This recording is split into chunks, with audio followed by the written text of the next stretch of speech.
Le Salon du Livre 2010 s'est achevé ces jours-ci dans la capitale. Occasion pour faire le point sur ce que lisent, pas assez souvent, les gens d'ici. En Vendée, à La Roche-sur-Yon, par exemple, il était intéressant de recueillir l'avis d'un libraire qui nous recommande quelques titres.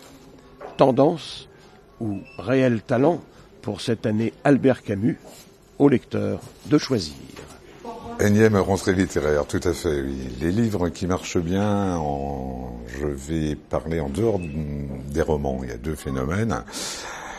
Le livre de Aubenas, Les Quais de Ouistreham, qui marche vraiment très très fort, et ça c'est sûrement un signe des temps, parce que c'est pas très drôle ce qu'il raconte. Et le livre de Madame Banater sur le rapport que vous savez, La révolte de la mer, qui est là aussi quelque chose qui doit interpeller les gens. En dehors de ces deux grands essais, il y a quand même quelques romans qui surnagent de cette rentrée de janvier, notamment Tom Tom, Petit Tom, Tout Petit Tom Tom, qui est un livre qu'il faut absolument lire. C'est délicieux, par les temps qui courent, ça rafraîchit bien.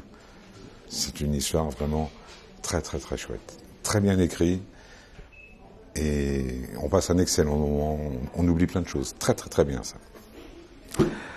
Autre grand roman de janvier, Le Nicole Arrêt, Un léger passage à vide, qui est là sûrement un peu plus dur, parce que c'est l'auteur se bat contre l'addiction à l'alcool, à la drogue, à une certaine vie parisienne qui l'amène, si vous voulez, à des extrêmes. Mais c'est l'histoire d'une rédemption. C'est écrit, si vous voulez, assez violemment. Faut pas lire ça forcément au premier degré. Et celui que moi j'apprécie énormément, c'est le François-Olivier Gisbert, un très grand amour. Voilà, un très grand amour, c'est quelqu'un qui est très heureux en ménage avec ses différentes compagnes qu'il a eues dans la vie, mais à chaque fois, il espère autre chose, et un jour, il croise justement quelqu'un qui pour lui était ce qu'il recherchait, la situation qu'il recherchait. Très très très très bien ça. Profitons de l'occasion pour faire connaissance avec une écrivaine, il paraît que c'est comme cela qu'on dit, lyonnaise. Pour ses premières lignes, elle a choisi de se pencher sur l'œuvre de Colette. Ce qui m'a plu chez Colette, c'est avant tout son écriture. La façon dont elle écrit est pleine de vie, très sensitive. Et puis, c'est vrai qu'on ne choisit pas un écrivain par hasard.